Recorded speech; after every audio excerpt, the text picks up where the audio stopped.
This program is for educational purposes only. The content is not intended to diagnose, treat, cure, or prevent any diseases, nor is it intended to take the place of your primary care physician. Statements in this program have not been evaluated by the FDA. As an empowered individual, you do have options available. We're honored to continue and share the teachings of the founding father of science of epigenetics, Dr. Joel Wallach.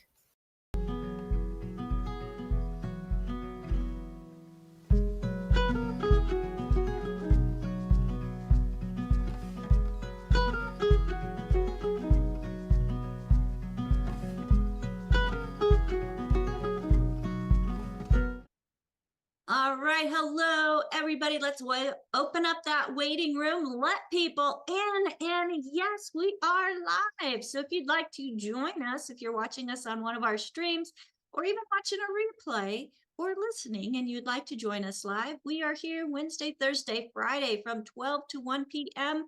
Pacific, 1 to 2 Mountain, 2 to 3 Central, and 3 to 4 Eastern. And use your favorite search engine to figure out what time it is in your time zone if I did not mention yours.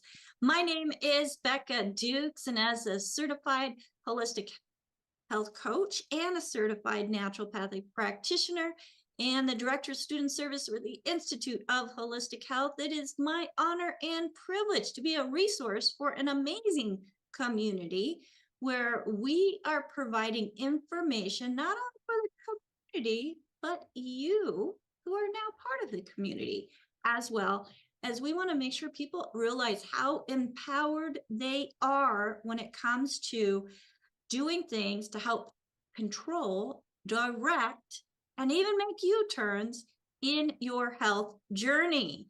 So folks, if you were invited by a specific person, make sure that you get back with them as they cared enough about you. Please care enough about them to get back and say, hey, thank you so much for sharing this information with me.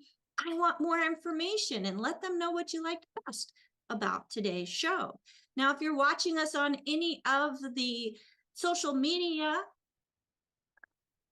platforms, please make sure that you follow and like us and put a comment. If there's a way to put a comment, let us know where you're joining us from and how you heard about us. So let's go ahead and get started, as today is Pharmacist Fridays. This program is sponsored by dailywithdoc.com, which has a lot of great information and articles to help you on this thing we call a health journey. But today's episode, you're going to want to lean into this, folks, because we're exploring fascinating and often overlooked connections inside the human body. So we're calling today the electric triad: brain, lungs, and the signals that feed the C word, cancer.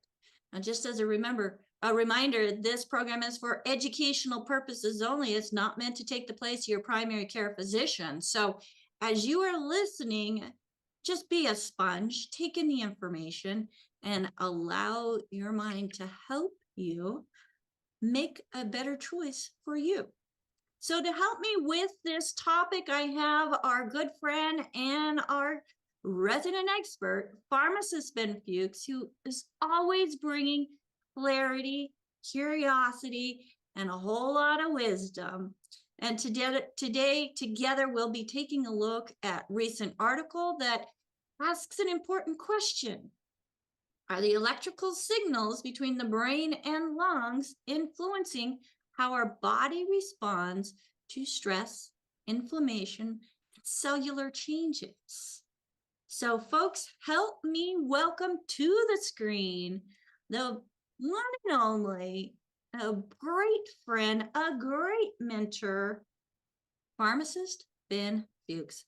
Hello, Pharmacist Ben. How are you today? I'm good. Becca, how are you doing today? Happy holidays and all that stuff.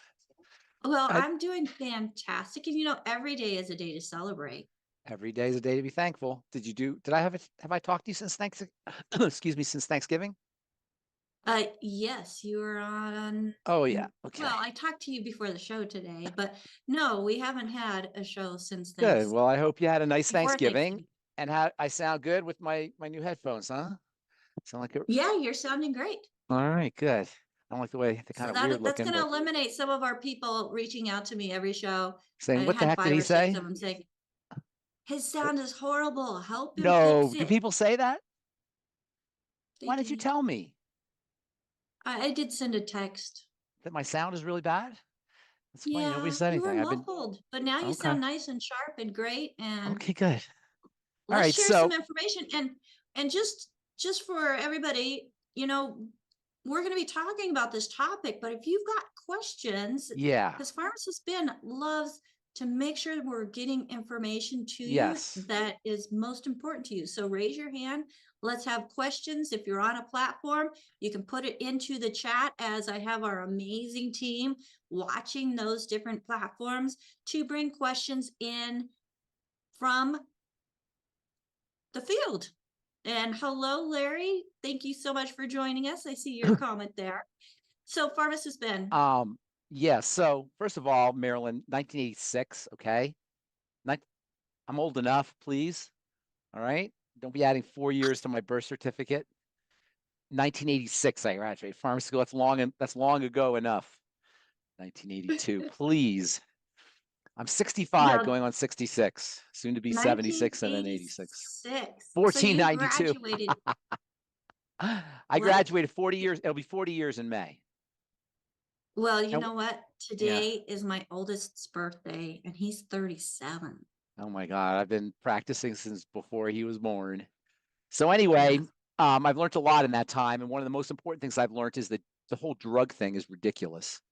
And while you can mask symptoms and occasionally you can actually do some good with pain pills, and I've always been a big believer in pain pills. I think everybody should have some Percocets or some Oxycontins or something in their medicine cabinet. No, I'm a big fan. I'm allergic.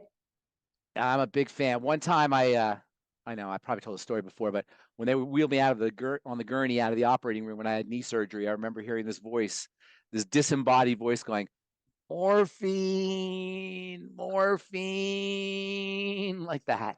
And I'm very glad they have pain pills and antibiotics occasionally, although there's problems there too. But really, the whole idea of using prescription drugs never made sense to me. Even in pharmacy school, when we learned to study, we spent a lot of time studying adverse reactions and side effects and how you mitigate side effects and how the drug companies are always looking to make little tweaks and add certain atoms to drug molecules to make them less aggressive or less intensive. And it just never made sense to me to poison the body to make it better, to poison your heart, literally poison your heart in order to make it function better, to make you healthy. It's just so, I don't want to, it's just so backwards. It's so crazy.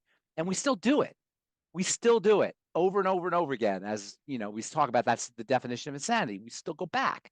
It's just craziness. When you have this whole other world of so-called alternative, which shouldn't be, but we call alternative health and alternative medicine, that utilizes non-toxic strategies, most importantly, nutrition, and nothing exemplifies the distinction or the difference between, on the one hand, the toxicity and the failure of pharmacology and medication. And when I say failure, I mean at addressing causes and addressing the real issues that are involved with our health challenges, on the one hand, and on the other hand, the incredible opportunities to use nutrition to help heal the body, then this whole issue of cancer.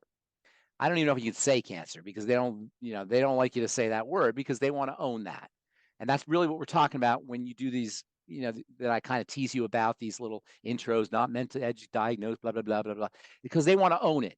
The medical model takes threats to their financial hegemony very seriously.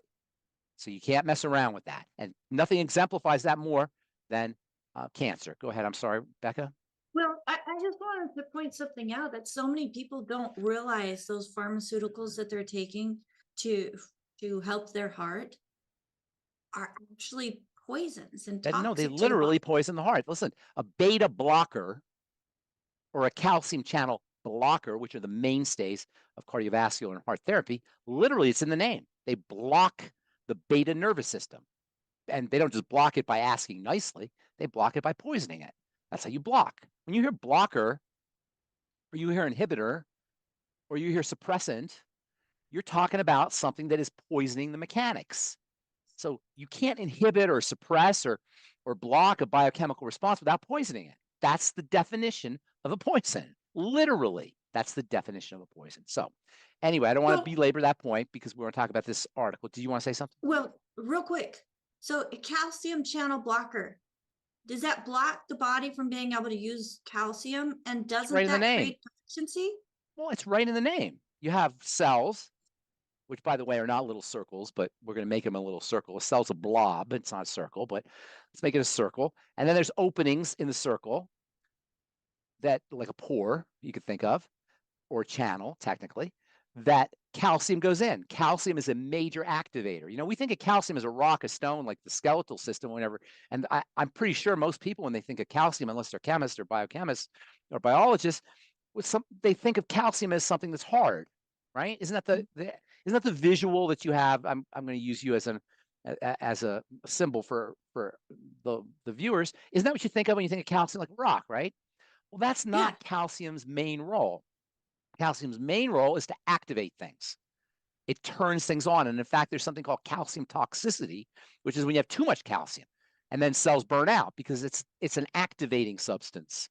So the logic is, I should say first, calcium flows into the cell via channels, calcium channels. And then the calcium goes into the cell and initiates cell activity. Well, the geniuses in our pharmacomedical model think, well, what if we block that channel and calcium can't get through? Well, then everything will quiet down. Then the heart won't work as hard. This is the logic. The heart won't work as hard. And then we'll have it'll be easier for the heart if you're dealing with heart failure, for example. So the thinking is by blocking the activator, you make it easier on a heart that's already stressed out, that's undergoing cardiovascular disease or heart failure. Well, what? So we're going to shut down the heart? Well, how do you do this? How do you accomplish this blockade, this calcium channel blockade? You poison the calcium channel. You don't just kindly ask it. The drug poisons the channel. And this is idiotic. Idiotic. If you're a cardiologist out there, it's idiotic. But this is the model that we work under. And in fairness, if you're undergoing heart failure, then maybe you need to have the heart poison so it doesn't work as hard. But that's not that's not the best strategy. The best strategy is to figure out why is the heart in failure and strengthen the heart. And that's always going to involve the triangle of disease, always. It's that simple. But I digress because we're talking about cancer here. So I've always said this, and I will continue to say this, and everybody who's dealing with cancer or knows somebody who's dealing with cancer is just interested in the subject. Cancer is a survival response. A cancer cell is just like me and you and everybody else. It's just trying to survive. It's just trying to get by. Now, under most conditions, when a cell is poisoned or malnourished or hypoxic, and those are the only three things, by the way, that can go wrong with a cell, is lack of nutrition, lack of oxygen, or accumulation of toxicity. So when a cell is dealing with these kinds of stressors, there's a self-destruct program in the cell. And that self-destruct program is there to make sure that a cell that is weakened or dysfunctional or somehow not at its best doesn't reproduce. It's a survival response for the body. They call it apoptosis, and probably most people have heard of this. Apoptosis is a program, like an old Mission Impossible. Remember, this tape will self-destruct in 5 seconds. You guys remember that? No, I remember. I'm dating myself here. So this tape will self-destruct in 5 seconds. So that's what a cell says. It says this cell will self-destruct, and that's a good thing.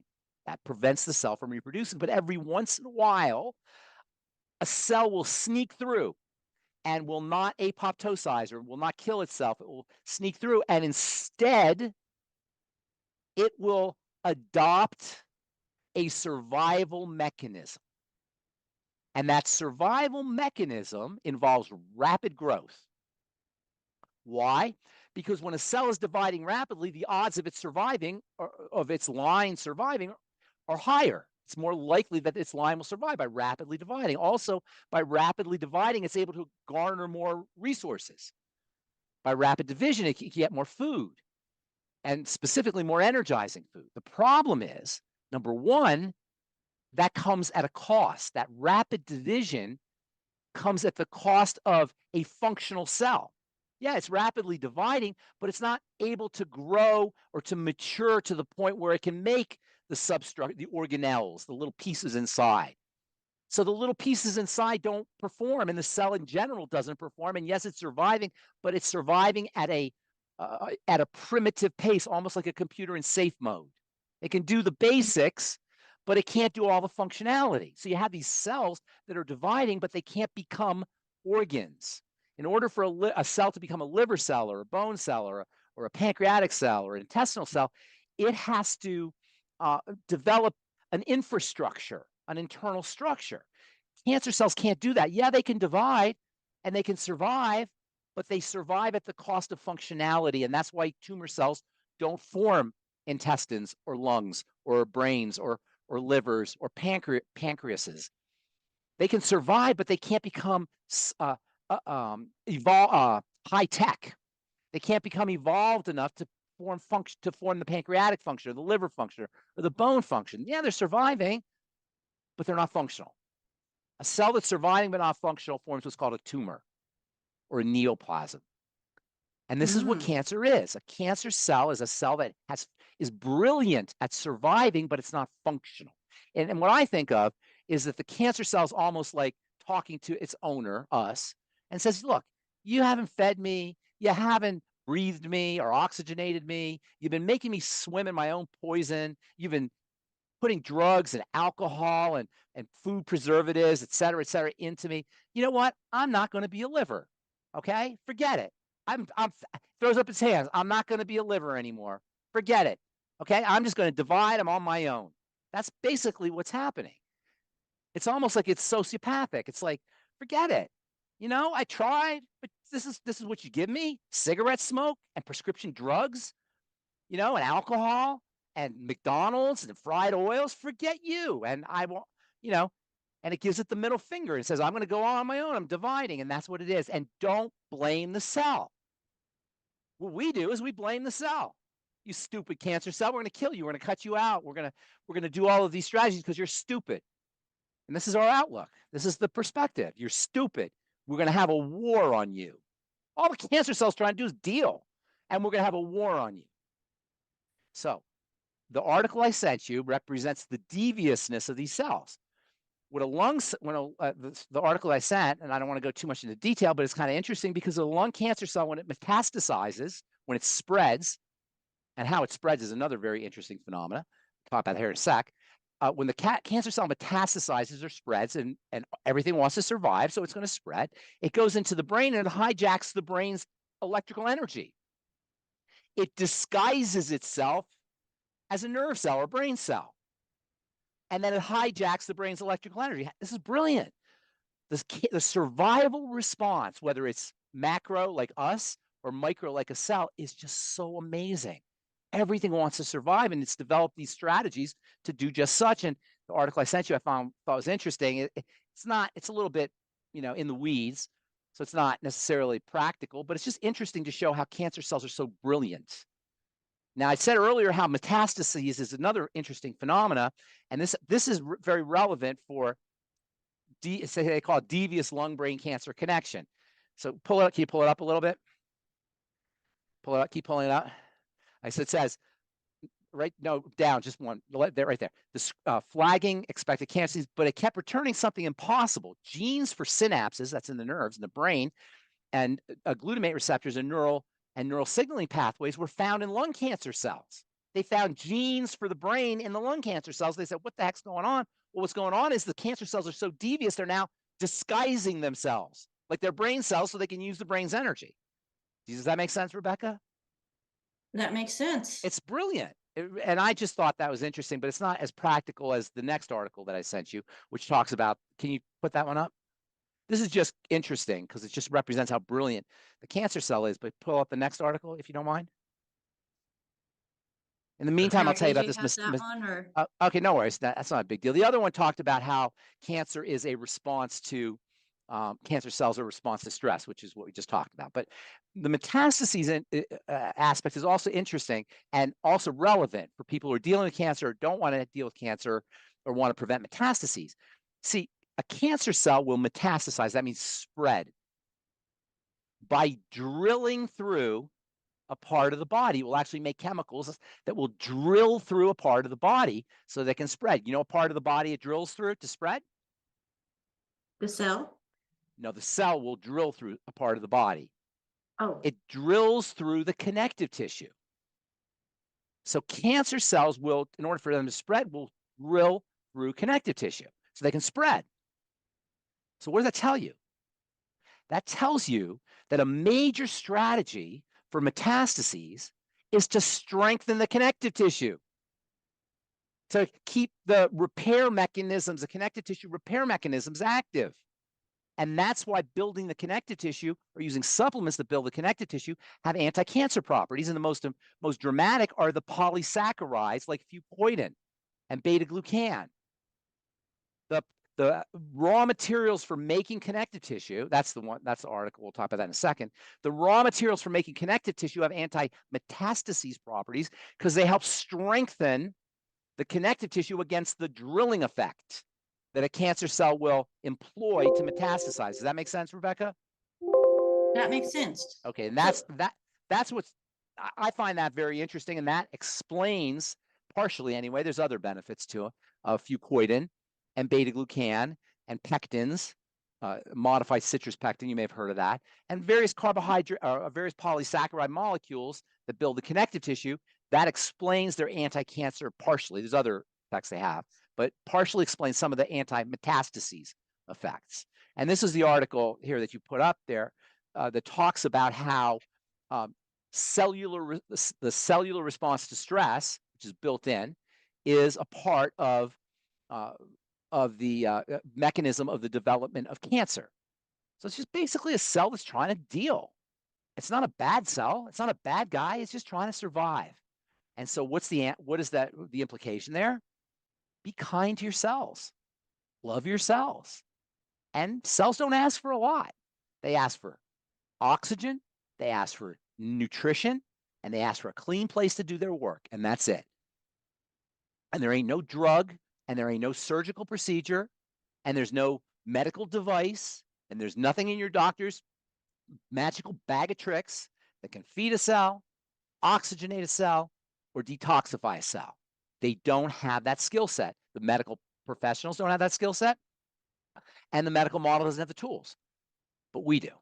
And that's the good news. We can do this ourselves. And so the answer to somebody dealing with cancer, and remissions happen all the time, is to feed the cell, to oxygenate the cell, and keep the cell clean.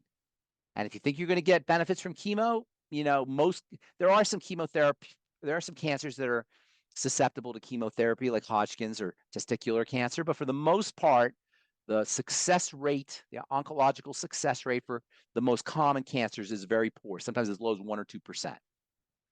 But this is stuff we can do ourselves. Yes, ma'am. so now you mentioned tumors. Not all tumors are cancerous. That's correct. Tumors just mean growth. But growth itself is a coping mechanism. Not all tumor cells, some tumor cells are benign and they're just growths. A cancer cell is a malignant cell, and that's different than a benign cell. The growths themselves are a sign of insulin and estrogen and changes in the hormonal milieu. Remember, growth is the default state of a cell. It defaults to growth. It takes work for a cell to stop growing. You have to put the brakes on.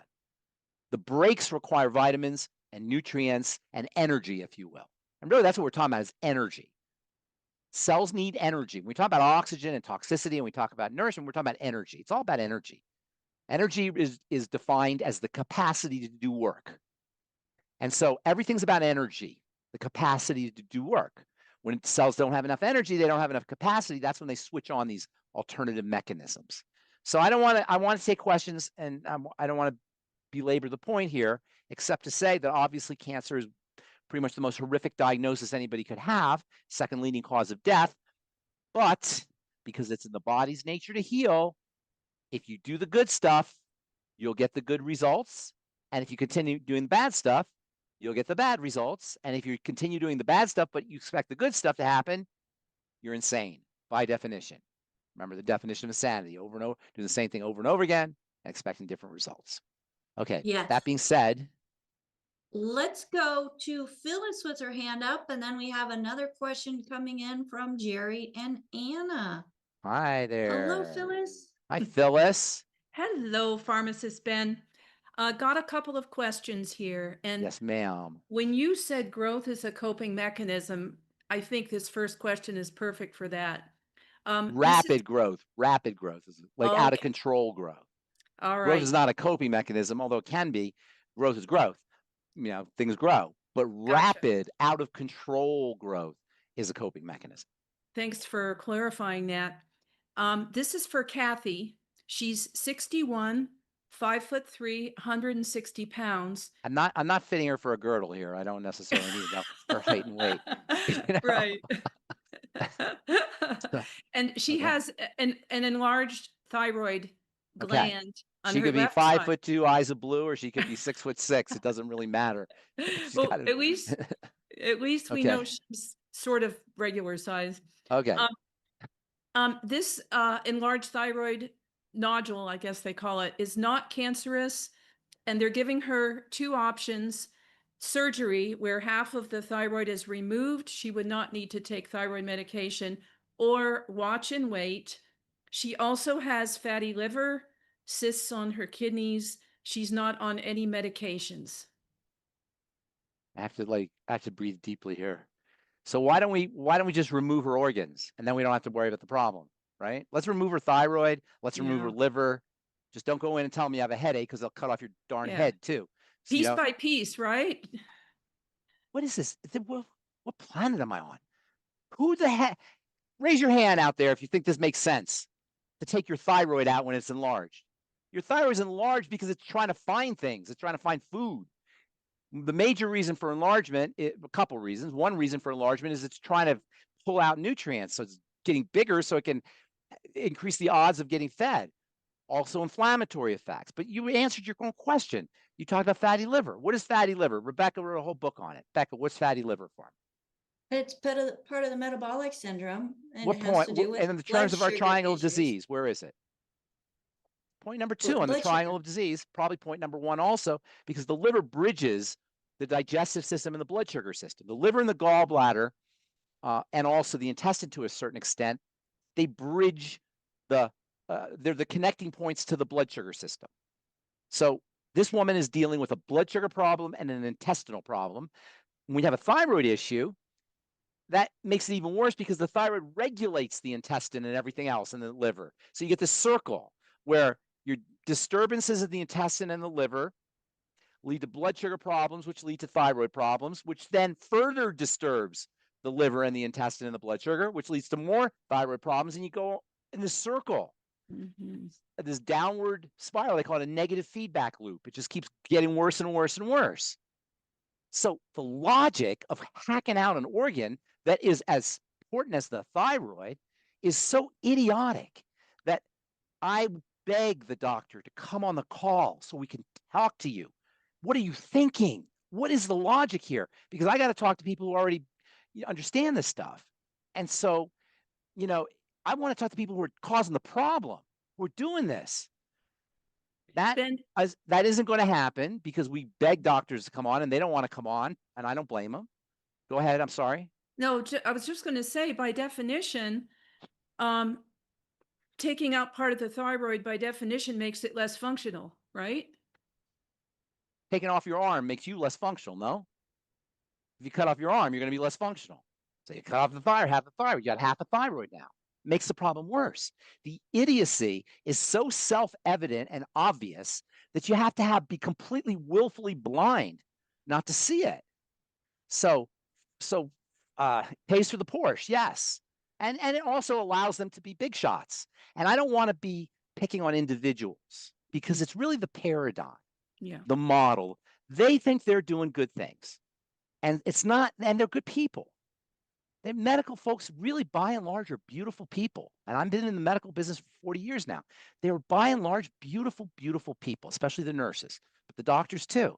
So it's not really the individuals. And I'm very cautious about blaming individuals here, although it seems obvious. And I couldn't do pharmacy anymore. I couldn't dispense drugs anymore. I couldn't live with myself. dispensing drugs. And that's why I had to stop doing it. So, there's that element, but for the most part, they think they're doing good, and they are programmed to do that. When I was in pharmacy school, they forced us to go tour Eli Lilly and Abbott. You had no option. You couldn't say no. So you could get the propaganda and you get programmed, and that's how it is. And they pay for things, and the whole politics of it. But I really want to be very careful about blaming individuals here. It's more about the paradigm. That being said, for this gal, she answered her own question essentially because she's got blood sugar problems, she got metabolic syndrome issues, probably starts at the digestive system, and even if it didn't start, which it almost 100% did, the digestive issues are going to be secondary because the thyroid regulates the digestive system. So, A, correct dysbiosis. Always correct this. That means messed up bacteria. DYS means disturbances. Biosis refers to bacteria. DYS glycemia, dysglycemia, refers to disturbances in blood sugar. So dysglycemia and dysbiosis need to be corrected. This is a woman that should be doing a food diary. We have a food diary at Critical Health News. Go on there and sign up for the newsletter. You get a free food diary. And start doing a food diary and start plotting out your foods and eliminating problem foods and eating foods that are much easier for the body to absorb and to digest and utilize and absorb, and liquids primarily, and make sure you get on all the nutrients for the digestive system, including I-26, Fucoid Z, digestive enzymes, collagen peptides, ultimate microbiome. There's a whole bunch. We got a whole longevity excels in digestive products. Get on the digest. That alone will make a huge difference, by the way.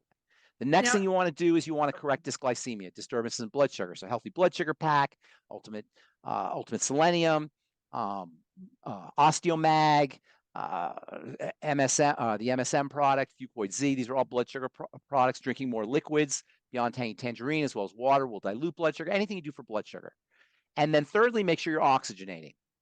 Make sure you're getting enough oxygen, number one, by slow, deep rhythmic breathing exercises. Get an app called My Calm Beat. And then also movement. It's not just breathing that oxygenates, it's movement of the blood. Remember, the blood is the bridge between all of these organ problems and where the disease shows up. The blood's the link. So keeping the blood circulating is very important. Reducing sugar intake will reduce the glycation of the blood. That'll help. Patching up a leaky gut will reduce toxicity from entering into the blood. That will help, but also just movement. Breathing, by the way, one of the reasons breathing, in addition to oxygen being a blood thinner, breathing pumps. Particularly if you diaphragmatically breathe, it acts like a blood pump. And for anybody dealing with heart disease, cardiovascular disease, or heart failure issues, you get a second heart by slow, deep breathing. You support the pumping action of the heart by diaphragmatically breathing. The diaphragm goes up and down and up and down, and it pumps the heart. So slow, deep breathing is very important as well. And then there's a couple things you also can do for the thyroid. If she's iodine deficient, and goiter or enlarged thyroid can be related to iodine deficiency. Iodine's found terrestrially. I'm sorry, iodine's not found terrestrially. Iodine's an ocean mineral. So if you live in the Midwest and you're not getting a lot of seafood, you could possibly be iodine deficient, and Ocean's Gold's got iodine, Fucoid Z's got iodine. So that might be something else that you want to consider. But given that she's got this history of liver issues, which points to metabolic syndrome, I'd say that's probably going to do most of the heavy lifting for this problem, for this issue. And get the book Metabolic. Is it called Metabolic Syndrome? Becca, I forgot the name of the book is. Yeah, get that book. Syndrome. It's a great book. It's easy. It's like really easy to read. It's a very small, it's like I don't know, 50 pages or so, but it's very, very easy to read. It's got wonderful information in it. And Becca, you did an awesome job along with Dr. Wallach on that. Very, very helpful. And I'm wondering, once that growth happens, is it realistic that it will come down? Yes. Yes, absolutely. It's not permanent. All right. My second question is from Ms. Philly on YouTube. Oh, Miss Philly. She wants to know your thoughts about doing a liver gallbladder flush. Dr. Ariaza's liver cleanse is not only awesome if you're dealing with gallbladder or liver problems, but for everybody. Because even if you're subclinical, even if you don't notice a significant problem, most of us probably can use help with the gallbladder and liver. It's a great product. And I haven't heard from Dr. I used to see him all the time. I haven't seen him for a while, but he is a wonderful longevity resource, one of the best at longevity, and it's his product, and I'm a big fan of it. Yes, I would definitely recommend it. I'm a fan too. I've done it many times. All right, Becca, back to you. Thank you, Ben, so much. And I want to just add this. I've known Phyllis for now 30 years almost, and she looks exactly the same. And she's done everything, and she's been working hand in hand with Dr. Wallach, and as well as I've been working with her as well. And I haven't seen Andy lately. Tell him I said hello. I sure will. Thank Phyllis, you so Phyllis much. and Andy were among the first people I dealt with in the company, right, Phyllis? Right, When I was that's right. You remember me when I had long hair and it was black? I always said you looked like a college student. I did. I looked like a college student, right? Right, Those right. were the days. Yeah. All I right. hear you. All Thank you. right, thank you. Yes, Andy and Phyllis are amazing, amazing individuals. I just love and adore them greatly.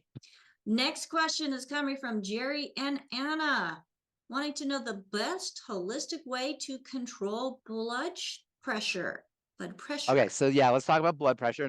And I hope it's not boring to anybody to repeat myself, because I do repeat myself, because it's kind of the same thing, basically. So here's the deal with blood pressure. Most blood hypertension, as they call it, most hypertension, elevated blood pressure, is said to be essential. When you hear the word essential in medicine, that means it's fundamental. Like an essential nutrient, for example, the essential vitamins, essential minerals, etc. They're fundamental. They're part of you. They're essential because you can't run your body without them. They're almost like they're integral components of your body. So they're essential. Essential tremors are said to be essential because to the medical community, they're part of you. They're just part of you. That's just who you are. You got tremors. That's who you are. Essential hypertension. And that's what most hypertension is. 95, 98% of hypertension is essential hypertension. It's just part of you, which means translation is there's no reason for it. It's who you are. It's essential to your nature. Like an essential oil is essential to the plant's nature. So when you hear the word essential to the medical community, it means it's essential to your nature. It's who you are. It's part of you. Well, clearly, that's idiotic. That's just on its face stupidity. But what they mean is we don't know. So now I'm going to tell you so you'll know more than your doctor. When the blood is not circulating correctly, which is everything, all disease is cell disease, but all cell disease is preceded by dirty blood. I call it dirty. Doctors call it hypercoagulable. Same idea. When stuff gets into the blood, it doesn't move correctly. And that's for good reason. Because if there's stuff in the blood, you don't want the blood to move correctly, right? Because it's going to deliver all that stuff. So part of the blood's response, the circulatory response to disturbances in the blood, and you want to think of the blood as an organ, not like it's just liquid. It's not like a watery liquid that kind of flows around. It's a very complex, very tightly controlled organ with just the right pH and just the right oxygen and just the right heat and just the right fluidity and just the right components. Everything's balanced tightly, but when stuff gets in there to disturb it, one of the body's responses, it'll kind of slow down. And when this happens over and over and over again, eventually the blood doesn't move well. When the blood doesn't move well, it doesn't deliver nutrients, it doesn't deliver oxygen to the tissues. One of the brain's job is to read the tissues, read the organs, read the glands to see what the oxygen level is, what the nutrient levels are. And the brain is reading all these organs, the spleen and the lungs and the heart and the intestine and the adrenals, etc. And it's saying, oh my gosh, there's not enough oxygen. There's not enough nutrients. We got a problem here. So what does the brain do? Because the brain and the body are brilliant. What's the adaptive mechanism to lack of oxygen or lack of nutrients? Logically, turn up the pressure so you get more water coming through the hose, right? A garden hose, the analogy of a garden hose is always instructive when it comes to the circulatory system. So you think of a garden hose, the water's not flowing. What do? You're watering your lawn and the water's not coming out of the pipe or out of the hose. What do? You turn up the pressure, right? So now, is that a difficult concept? Of course not. So now tell your doctor so you can explain when he says essential hypertension, you go to your doctor and you tell him, okay? And say, do you understand, doctor, now? Does that make sense to you, doc? Okay? Explain it to them, because what do? What do? They turn down the pressure. The body's like, no, turn up the pressure. And the doctor's like, no, turn down the pressure. The body's like, no, I need more oxygen. And the doctor's like, no, you're stupid. I'm smart. I went to medical school. We're going to turn that down. And so you end up with what they call in the business sequelae. Sequelae is like a sequel to a movie. It's secondary effects that you're never going to associate with the beta blocker that's lowering your blood pressure, because now your liver is not going to get oxygenated and your liver is going to suffer and you're not going to make the connection. And this is why beta blockers and I'm picking on the liver, but it could be any organ. This is why beta blockers and calcium channel blockers and antihypertensives are so dangerous, because you're going against what the body wants to do. Now, in fairness, high blood pressure is very disturbing. It disturbs the inside part of the vessel. In fact, here's another, we could go on and on about the craziness of this medical model. Do you ever wonder why cholesterol deposits and blockages only occur in arteries and not in veins? So you have a circulatory system. You have a circulatory system like a big circle, right? So from the heart, it goes through the arterial system, the blood gets delivered, and then it returns through the venous system, comes back to the heart, and there's a big circulatory system, right? So why is it that cholesterol deposits only occur on the front end and not on the back end? Why does the blockages only occur on the front end and not on the back end? Well, the front end is it's delivering oxygen throughout the body.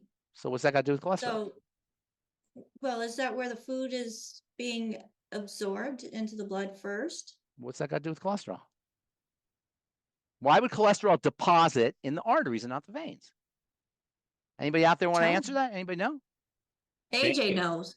AJ. Well, veins. AJ listens. AJ's a listener. He remembers everything I say. They have a valve. No valve. Not the valve. The veins have. They all got valves. That's not the point. But so why is it they only have in the front end, not the back end? Anybody wonder that? Isn't that interesting? Why would that be? The body's not stupid. There's reasons for everything. Why would that be? Well, I'll tell you why. And you could tell this to your doctor. Okay?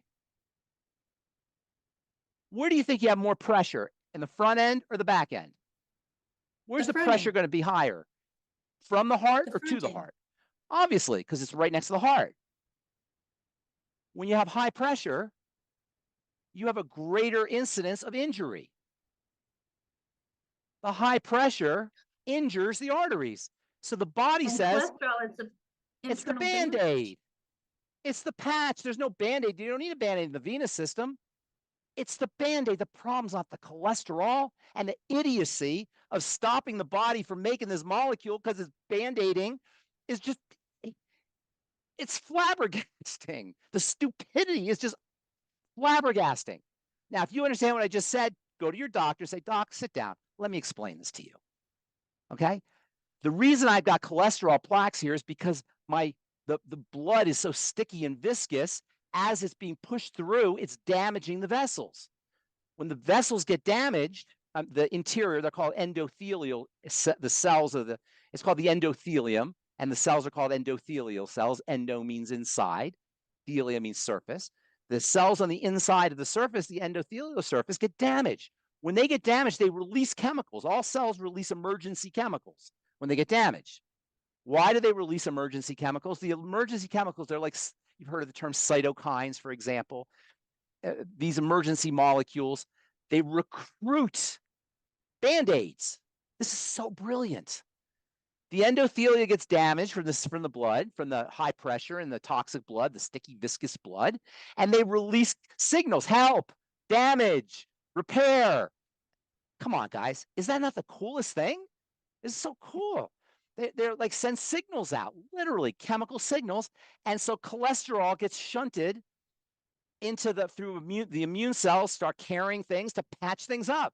How amazing is this? It's so amazing. And so what do our brilliant people, pharmacomedical people do? They say, well, you got cholesterol positive, let's shut down the cholesterol. Not let's figure out what's wrong with the blood.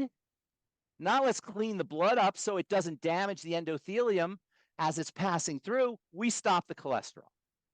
The reason I'm saying this, the question was about high blood pressure. The reason I'm saying this is the reason you have high blood pressure is because the blood is not moving correctly. It's too sticky. It's too viscous. And it's too sticky and too viscous and it's too coagulated because it's dirty. So for high blood pressure, you work on dirty blood.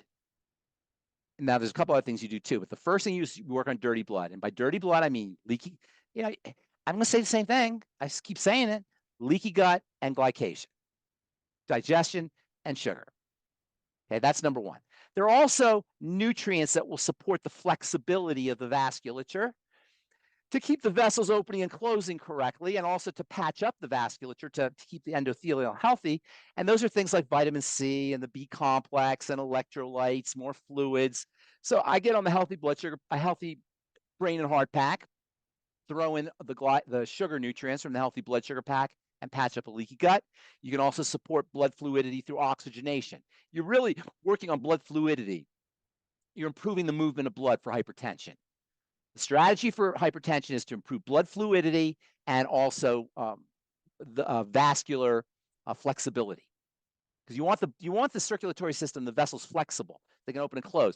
As we age and as we become toxic, they become stiff. And when they're stiff, they're more prone towards damage. That's why trees in a storm, they survive when they can bend over, when they're flexible. If they don't bend over, they break. So you want your vasculature to be less stiff, and there's nutrients for doing that, particularly fatty nutrients, especially your ultimate EFAs, which not only will improve the flexibility of the blood vessels, but they'll also improve the fluidity of the blood. So ultimate EFAs are always going to be important in that regard.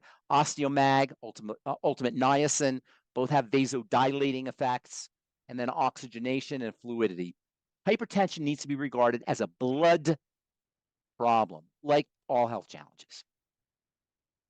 So now the vessels and the veins, they're made up of connective tissue. Largely. Also endothelial tissue, as we said, but yes, connective tissue. So collagen is going to be helpful for that Collagen as well? peptides, absolutely. Your collagen peptides, your TMR shake, all of that, yes. And we do have a question. Who has Is the all this best making collagen? sense, by the What's way, the you best- guys? Are we making sense here? Gotta get my fan going. I think we're making sense. Well, I want everybody, Absolutely. 52 participants. Raise your if that Yes, doesn't make 52 sense, if anybody out there doesn't understand it, let us know and we'll explain further. Donna says So, yes. well- Thank you, Donna. Let's go to the next question. And we've got Jay in Florida making a lot of great comments. Thank you Yeah. so much, Jay. Yeah. And the next question, Keely, go ahead and where's the unmute? Unmute yourself, please. Keely, can we hear you? Can you hear me? Hi, Keely. Yes, ma'am. How are you, Can't dear? see you, Keely. Keely's been a regular here. Hi, Keely. How are you? Okay, I got actually two things, but one of them is really sort of sad. It's Yes. a 28-year-old young girl that I met, actually having a conversation on the internet. She ended up, they diagnosed her with gastric cancer. They went Okay. in and they did the surgery. And of course, they don't wake you up before they tell you what they're going to do to you. Oh, They no. took out, are you ready? No, I don't know if I'm ready. 90% of her stomach. And the problem with that is that she's left with 10%. She went from 268 pounds to 223 pounds in 9 days. Okay, Of course, they put her on Ensure. She can only take in all right, 1 don't ounce tell at me a the time. bad news. Tell me the question. Okay. I'm gonna. Well, the issue is that, you know, they say that she basically is not going to make it. Well, yeah, they took out 90% of her stomach. You know. They So did create sort of like a sleeve for her, Okay. but the issue is is there any way to give her any form of Liquids. nutrition? Yes, liquids. But Liquid she can soup, only take an ounce at a time. then an ounce at a time. Whatever she can do. Concentrated What about, liquids, chicken soup, aloe vera, fucoid Z, or fucoid Z in water. I'm not a big fan of the ZRadical just because of all the sugar. Fucoid Z in liquids, and just liquids. Beyond Tangy Tangerine, of course. Liquids. what about absorption, considering she doesn't have 90% of that gut? Well, she doesn't. I mean, It's the stomach. giving her minerals. Well, hang on. You said the stomach, right? The gut. Not. She has the Yeah, intestine. the stomach. Yes, Okay, sorry. yeah. So she can absorb. She just can't process. Okay. So the stomach is crunching things up and processing it, making it easier for absorption at the level of the intestine. So liquids will bypass some of that issue because they'll be pre-digested in essence. Does that make sense? Yes. So vegetable juices, get a Vitamix, the polysaccharides in the vegetables will help heal. She may be, I don't know how, she may have SIBO issues, so you got to be a little careful with the fiber, but an ounce should be okay. Liquids. Liquid protein, TMR shake, chicken soup or bone broth, as I say. Liquid protein is going to be very, very important because she's going to be, she's running a high risk of protein deficiency, and she needs protein to heal. So liquids, liquid protein, aloe vera, polysaccharides. The only way to protect the organs, huh? Anything you could do for polysaccharides and protein, liquids, and beyond Tangy Tangerine. Okay, I'm we'll sorry. take I'm it very there. sorry to hear that. How old is Yeah, she? very son. Was she young? 28. That's just heartbreaking. It's absolutely heartbreaking. It's crazy. Yeah, and everybody listening out there, if you know people who are considering these kinds of things, send them to us before they go through the surgical procedure, because we can help this gal a little bit, but we can really help you before, not after. So if you're one of the 52 folks out there listening or on the call somewhere, and you know somebody who's having these kinds of issues, send them to us so we can prevent the problems rather than having to correct or reverse them. Okay, the next one, and the last one for me is, this is a 58-year-old. He's a pastor. He has bladder cancer, a lot of damage from the chemo and the radiation. Here's where he's at. Medical system can't do anything else for him. They say that there's no cancer cells that are present in the bladder. However, the bladder is shedding, and obviously there's no, let's put it this way, he's in screaming pain 24/7, and there's no medication to give him other than knocking him out, because it can't work. He has been from doctor to doctor to doctor, 10 of them already, and excruciating pain, literally screaming. It's terrible. Yeah, it's terrible. That's terrible. I don't know if he doesn't have any cancer cells, then he's probably dealing with dissolution of the tissue. Yes. The tissue's probably breaking down. He said it's shedding, and they said that the nerves are sort of exposed, and there's nothing that they can do. Probably not. There isn't anything you can do, and that's honest, and that's legitimate. You want to be building the matrix. The body's, we always talk about the cells, and for good reason, but the cells live in the matrix, right? The matrix is Latin for mother or for womb. And so the matrix is the womb that cells live in. After cancer, post-cancer, it's very likely that the matrix is deteriorating, and that can be very, very painful. And that's one of the reasons when people get older or right before they die, they have severe pain, is because they're basically dissolving. And it's not the cells that are dissolving, it's the matrix that's dissolving. The matrix is made up of collagen and polysaccharides and something called proteoglycans, which are proteins and sugars together. So this is a job for all your proteoglycans and polysaccharides like Fucoid Z, algae, aloe vera, vegetables, anything with this mushy polysaccharide material, also collagen peptides, also TMR shake. Vitamin C is the rate limiting step. You can't make connective tissue or matrix without vitamin C. So high doses of vitamin C. I'd be doing IV vitamin C if I was this person. And by the way, IV vitamin C actually can have some pain relieving properties, in addition to anti-inflammatory properties. So I'd be getting intravenous vitamin C from a naturopath. In fact, I'd be doing intravenous connective tissue building proteins. The connective tissue proteins like glycine, you may want to supplement with glycine also. That's in your no, not the pig pack. Do we still sell the pig pack? Yes. The pig pack. Get them on, get on the pig pack. Get on the pig pack, the glucogel. Thank you. That's another important one. Anything you could do for arthritis. The way our arthritis supplements and arthritis strategies and protocols work is the same. It will have the same benefits for matrix issues like this gentleman's dealing with and metastases, like we talked about earlier, as well as for arthritis. So even if he hasn't been diagnosed as an arthritic, using those kinds of supplements will help. And how long do you think before he would have a relief? Well, I don't know how bad it is. It's hard to say, but he should notice it's bad. His body can start recovering very, very quickly. How fast the pain goes away, I can't tell you because I don't know where he's at, but he can start, the tissue recovery process can begin very quickly. Okay, and great. Also, of course, it goes without saying, but I should probably say it anyway, if you continue doing the same things that are disturbing the metabolism, the metabolic system that caused the problem in the first place, it's going to be like bailing water out of a leaky boat. As long as you have that leak in there, yeah, you may be able to bail water, and so you don't sink, but you're not going to go anywhere.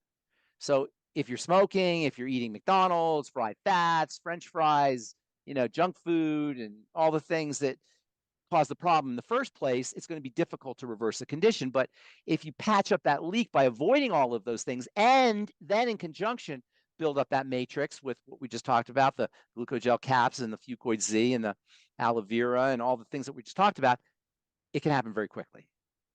The combination. If And you don't heard forget him, don't forget activating. We haven't talked about this today, although we kind of implied it, but we haven't literally said activating the parasympathetic nervous system, the relaxation nervous system, the calming nervous system.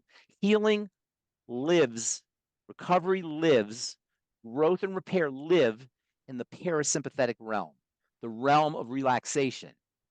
So the more you're living in the realm of sympathetic activity, the emergency realm, it's going to be much harder to recover and to heal, because when you're in an emergency, the body doesn't care about healing and recovery. And emergencies in the year 2025 are not lions and tigers and bears like they used to be. Emergencies are credit card bills and dysfunctional relationships in the New World Order. That's the new lions and tigers and bears, So you got to eliminate the stressors and the stress response. And as a pastor, one of the best things you could do, this, I'm sure the pastor knows this, is praise God and activate spirituality as best as you can. Activate grace as best as you can, because that's where the healing, that's the realm of healing chemistry, is parasympathetic relaxation response and gratitude. They're spending most of their time there. They're forced to, because it's literally, he's in excruciating pain, 24/7, no relief. And exactly, which the last part is what the most important thing is there's no relief. Right. None. There's no relief. There's nothing that can relieve it. Even pain pills can't give you full relief. Yeah, even they can't do it, and they'll just knock you out anyway. Yeah. So, okay. Thanks, Ben. Appreciate it. Thank you. Let's do one more Thank good you one. so much, Keely. Pharmacist Ben, back to blood pressure. Jerry and Anna want to know, will nitric oxide or beet powder help? Yes, cardio beets and nitric oxide, also arginine, which helps you make nitric oxide. Absolutely. Vitamin C, by the way, topically, for people who are worried, who are dealing with aging of the skin, one of its mechanisms is it stimulates nitric oxide. Internally, it does the same thing. So yes, absolutely. That's a great point. Awesome. Thank you. And AJ, and do you have a hard stop, Ben? Yes, I do. All right, you got 1 minute. Pharmacist Ben, how are you today? I'm good. Good to see you, AJ. 9 p.m. on Monday? I think, 9 p.m.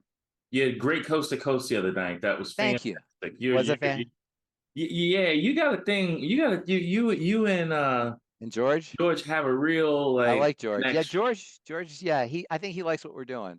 You got Seems good like connection. Yeah, thank you. By the way, MZ is on Facebook, so say hello to MZ. MZ. Yeah. No, MZ should say hello to us. Come on, MZ. Yeah, I told him to come in, but I don't see him. Shy. I don't see him in.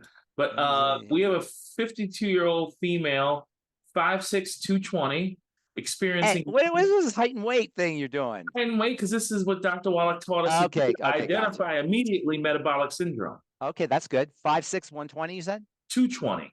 Metabolic syndrome. Boom. I'm experiencing numbness in my fingers on the left hand. How old is this person? She is 52. Okay, she's too young for this. That's something for old people like me. It's called neuropathy. That's a sign of swelling and inflammation that's affecting the nerves. And that's secondary to blood sugar issues. Neuropathies and blood sugar issues go hand in hand. So you got to get on the healthy blood sugar pack, and you got to work on all the blood sugar stuff. And I think we have that on our Triangle of Disease website. And MZ, you should check out the Triangle of Disease website. So why don't you send it to MZ? I'll make sure John Triangle of Disease website. And then also for quick fixes, and may work for quick fixes, is the B vitamins from Beyond Tangy Tangerine, especially vitamin B1, which in my opinion is the most underappreciated of all the essential vitamins, vitamin B1. It's almost like put it this way. Vitamin B1 was the first vitamin that was discovered at the turn of the 20th century, in the late 19th century. Vitamin was discovered. And it was discovered when they noticed that people who were deficient in certain foods got neuropathies. So thiamine itself was discovered as an anti-neuropathic vitamin. So that might help you. You'll get it in Beyond Tangy Tangerine and also in the Ultimate Multi, a few other products. And then also alpha lipoic acid. you might want to try that, high doses of alpha lipoic acid. But really, you don't want to look at this as kind of a problem to cure as much as a systemic metabolic issue that you want to correct. Even if you did cure your neuropathy, which is unlikely, but even if you did with a supplement, you would still have this whole metabolic issue that's leading to heart disease and cancer and autoimmunity and Parkinson's and Alzheimer's and all these other horrible things. So even if you were to find like some kind of curative, which doesn't really exist, supplement, if you don't correct the metabolic problem that's causing the issue, you're running higher risks of misery down the road. And that's why you really want to treat this as a systemic blood sugar issue, which takes you back to the digestive system. And that, again, is the triangle of disease. And it sounds like you just, if I translated what you just said, it sounds like don't fix the fruit, fix the root. Go to the root. Absolutely, AJ. Thank you. It's about the root, not the fruit. That's right. Awesome. Thank you so much. Lynn says great examples. Marlene says, yes, it makes sense. Jay Awesome. is sending kisses. Thanks, Jay. Jay, all right. Christy says all AJ makes will sense. take those kisses, AJ. I don't want to do it. Man, you know you love it. Yeah. All right, go ahead. Well, you know, folks, we just want to say thank you for being here with us. And we shared so much information that you're not going to hear anywhere else. Especially not from somebody in a white coat, even though he's wearing a white shirt today. Yeah, that's so, right. Take notes. And the nice thing about it is you can go back and listen to this again. Just go to whether it's Critical Health News or Daily with Doc on either YouTube or Rumble or Facebook. We are here for you and making sure that you have information that is empowering, By the way, helping you help yourself.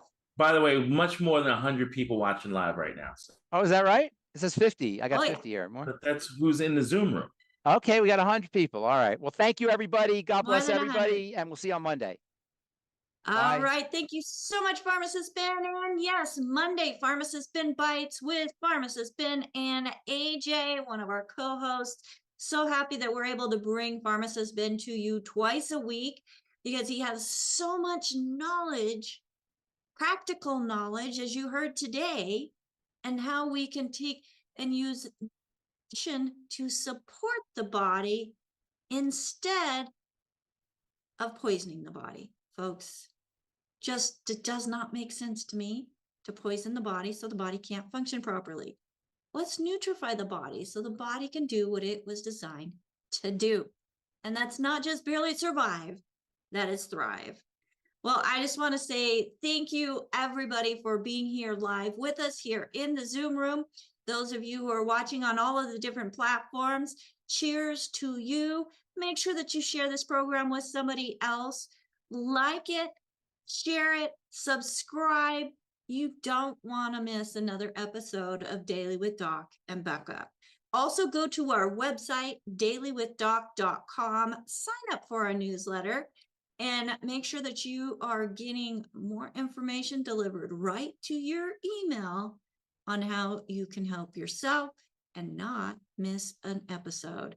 My name is Becca Dukes, and again, as a certified naturopathic practitioner, certified holistic health coach, and director of student services for the Institute of Holistic Health, it is my honor and privilege to offer this information and training to you as well. So if you'd like to become a certified holistic health coach, get more information about that by going to coach.dailywithdoc.com. That's coach period, dailywithdoc.com, and become a certified holistic health coach like the other people that are on the screen with me.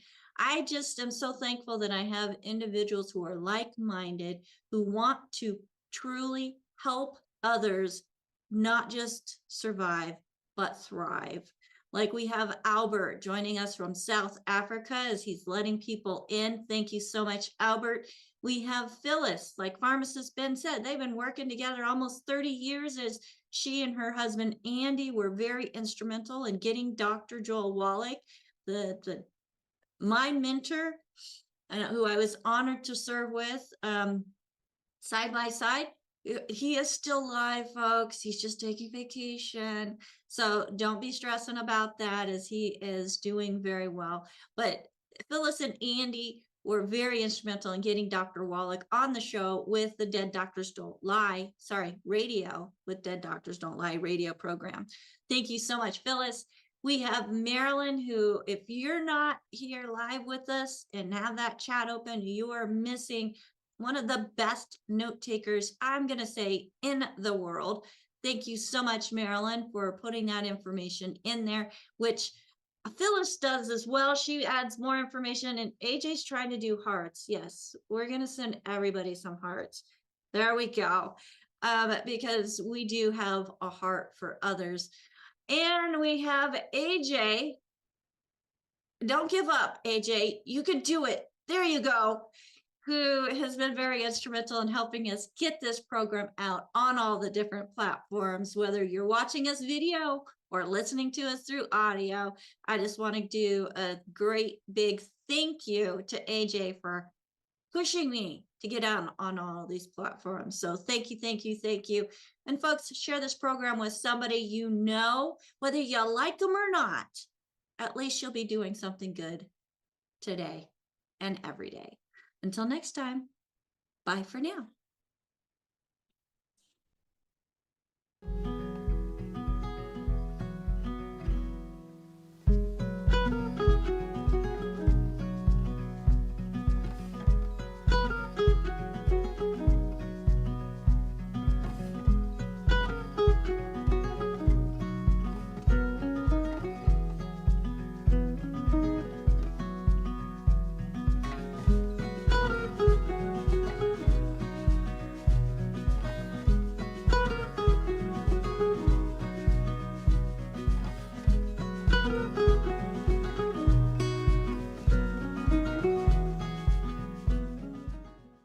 This program is for educational purposes only. The content is not intended to diagnose, treat, cure, or prevent any diseases, nor is it intended to take the place of your primary care physician. Statements in this program have not been evaluated by the FDA. As an empowered individual, you do have options available. We're honored to continue and share the teachings of the founding father of science of epigenetics, Dr. Joel Wallach.